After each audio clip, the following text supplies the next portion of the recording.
Good morning, good afternoon, and good evening. My name is Miss Kim. I am your Get Excited Girl from the Training Center and Salon at Miss Kim's Beauty Exchange. Get excited. Right now, I am, for those of you who don't know me, I am a cosmetology educator. I teach. I've been teaching now for over 30 something years, long time. And I just, want to give back and share all this plethora of information that I have inside of my head for those cosmetologists and barbers that have gone through their training. They've gained their hours and they have not gone to take the test yet, or they have failed the test and they're struggling and they need some help with some of the content, and or for anyone that may be preparing for their senior exam and need a little bit of information. I'm here to help. So if you'd like to ask me any questions, please feel free to do so. Also, I am in the state of Maryland, but remember that theory is theory, the law is the law.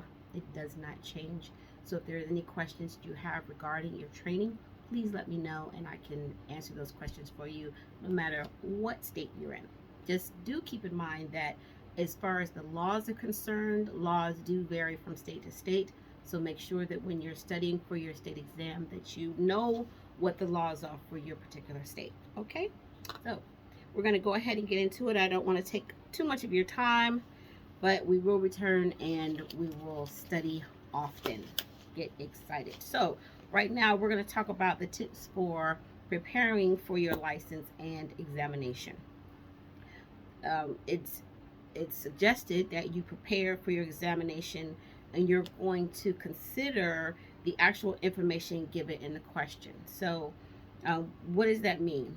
First, you have to read the question in its entirety. Just don't skim through it, and pull out the important parts. You're looking for keywords when you're looking for your answer. You want to get rid of those answers that you know without a shadow of a doubt just can't be right.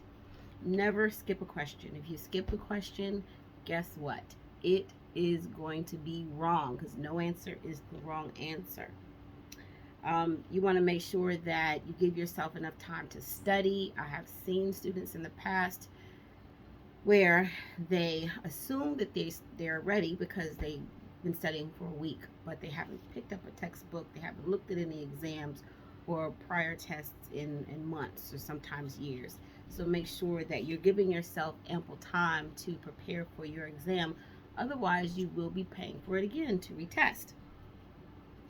Make sure that you're reading through the entire content. You need me? Pause. And make sure that you are giving yourself ample time to study.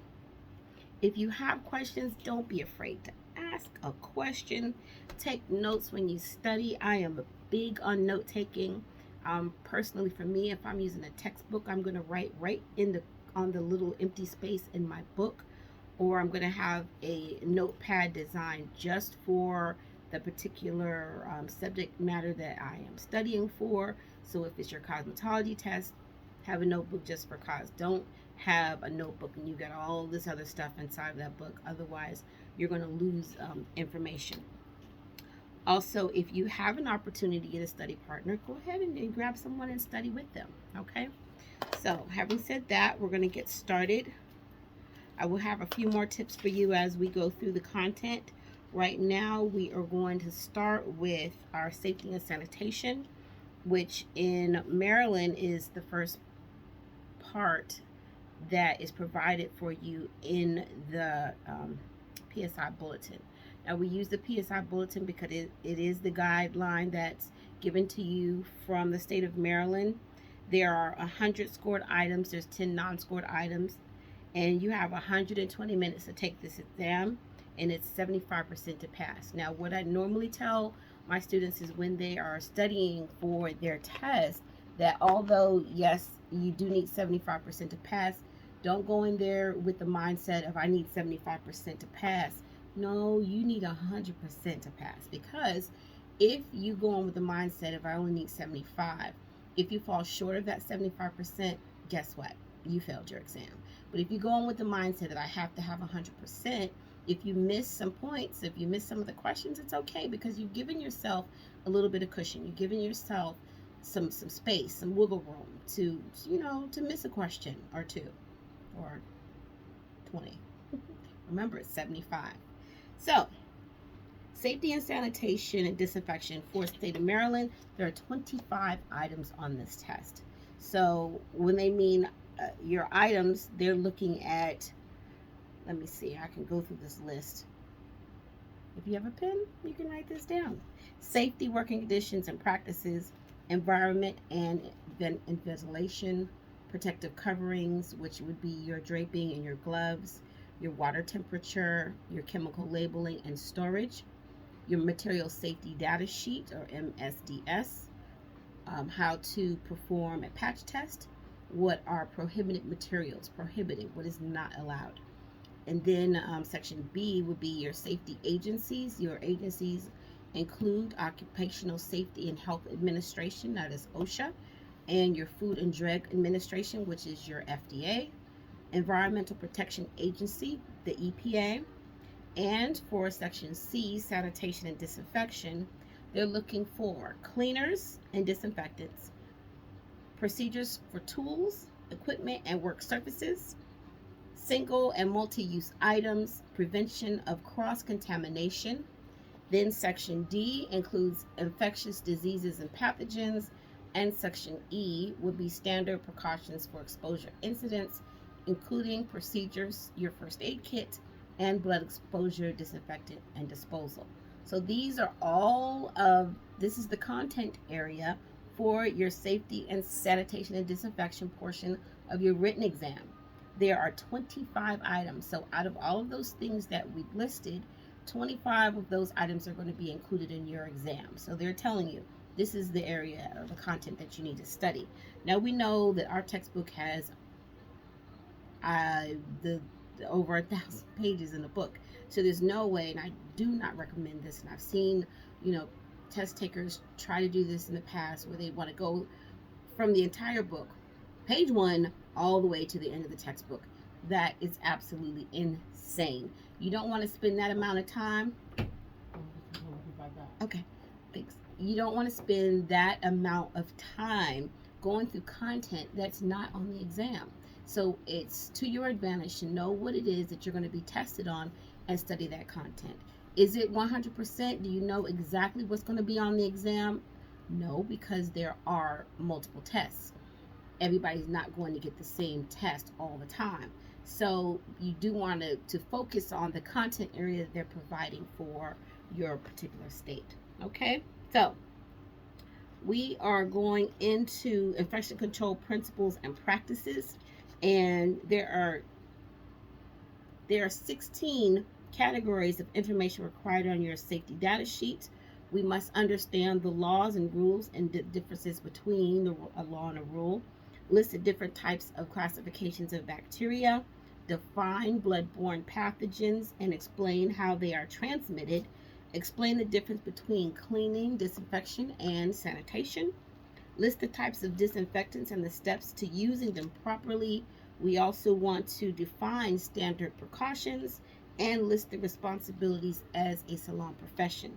Now, as far as the responsibilities for a salon professional, that would fall under the category of your state laws. So we're really going to focus on the infection control principles and practices and understanding why it's important to study infection control. Okay?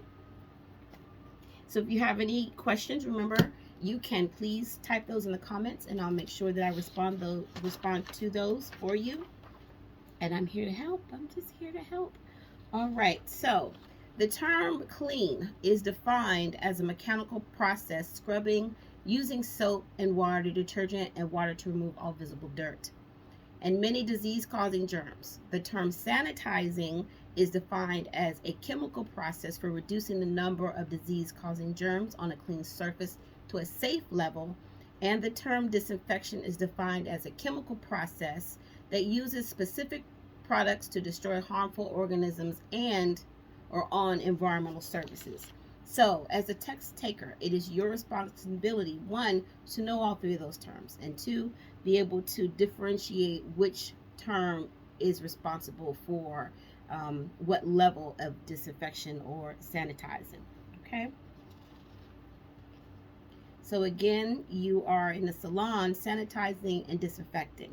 We are not sterilizing because that's the highest level of decontamination that we don't do in the salon. Sanitizing is a chemical process, and disinfectant is sanitizing chemical process used to clean the surface to a safe level, and disinfection destroys all harmful organisms. So when we think about sanitizing and disinfecting, you ever go into a restaurant, and this is a pet peeve of mine. OMG, this is a pet peeve of mine. So you go into a restaurant, right? And they say the table's dirty. Oh, let me clean that for you.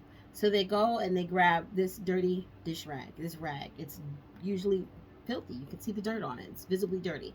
And they pick it up off of some other counter or out of some dirty bucket, and they wipe the table down, and then they say, okay, it's clean. You can have a seat. Learners, test takers, is that surface clean? Yes or no? And if it is clean, how? If it is not clean, what needs to be done to make sure that surface is clean? Ask yourself that question. Please type the answer below. All right, get excited. This is feeling really good right now. So let's talk about OSHA. Who are, hold on, let's see. We did that. Material, no, we're talking about OSHA, I'm sorry. Occupational Safety and Health Administration. This is a need to know. So you want to write this down in your notes. You're going to need this information. OSHA.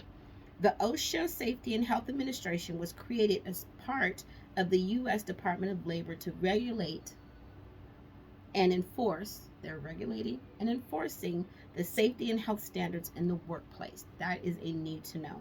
The Occupational Safety and Health Act of 1970 established the Hazard Communication Standards, HCS. So what I know for sure is that you will see the term OSHA on your exam, and you will need to know what part of the federal government is this agency responsible for.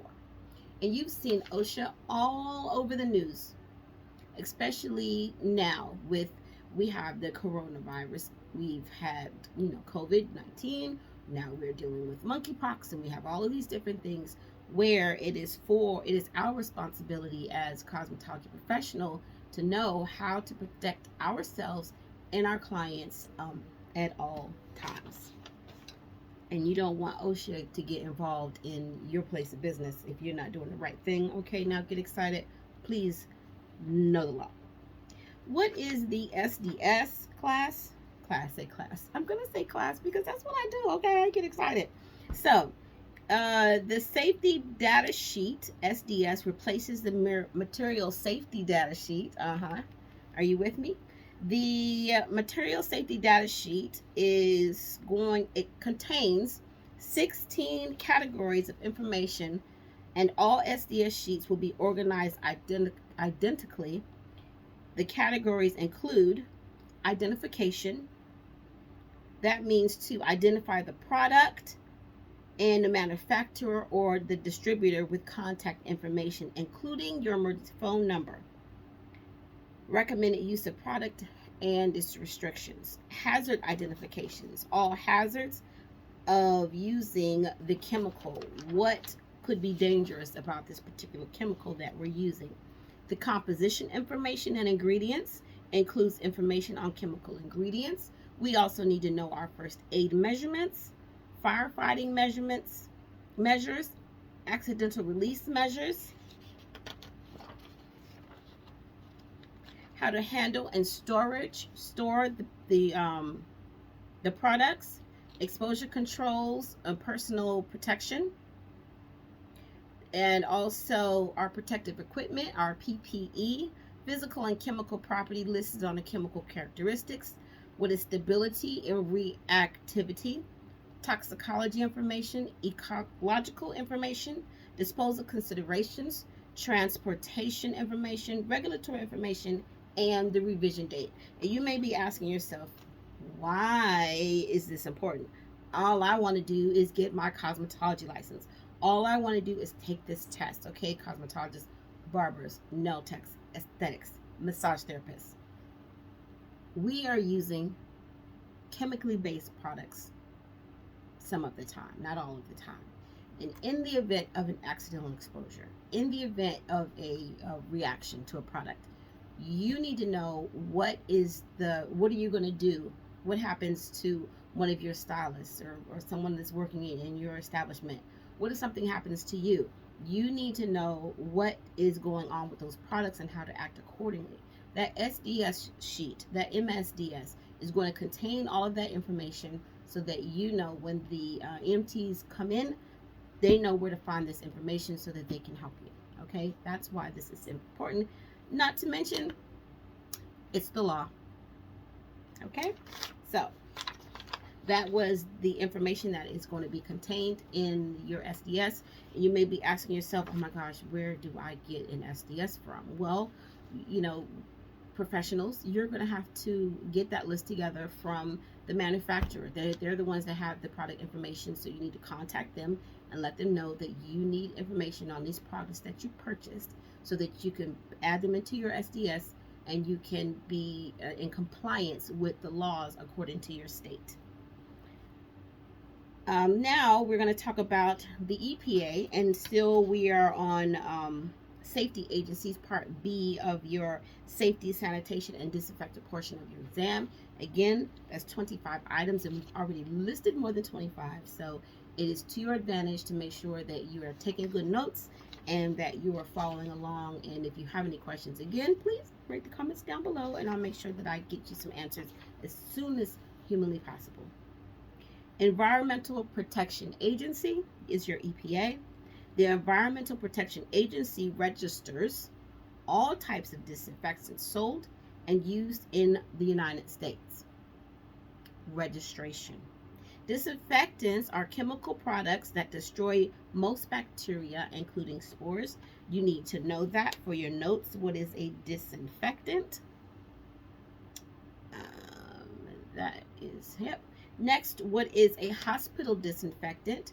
They are designated by the EPA as being effective enough to use in hospital setting and effective for cleaning blood and bodily fluids. You definitely want to make sure that you are using disinfectants and products that are designed for that purpose. Okay, because although we are fans of Fabuloso, for those Fabuloso fans, not to put Fabuloso down, I love the way it smells, but is it an approved disinfectant solution, or is it a sanitizer? What is it exactly? Do you know? If you do, please write it in the comment below. Hospital disinfectants we just went over. They are used on any non-porous, that means no pore openings and cannot absorb liquid surface. And disinfectants control the spread of disease. Disinfectants control the spread of disease. An abnormal condition, or what is a disease? A disease is an abnormal condition of all part of the body or its systems or organs, which makes the body incapable of carrying normal functions. So now for your notes, we have what is a disinfectant, what is a hospital disinfectant, what is the difference between non-porous and porous, and what is the definition of a disease. We also covered our material safety data sheet, in addition to knowing the difference between sanitizing and disinfecting, and what agency is OSHA? What are they responsible for?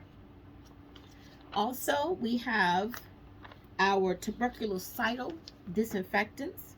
They are proven to kill bacteria that cause tuberculosis, in addition to the pathogens destroyed through the use of hospital disinfectant.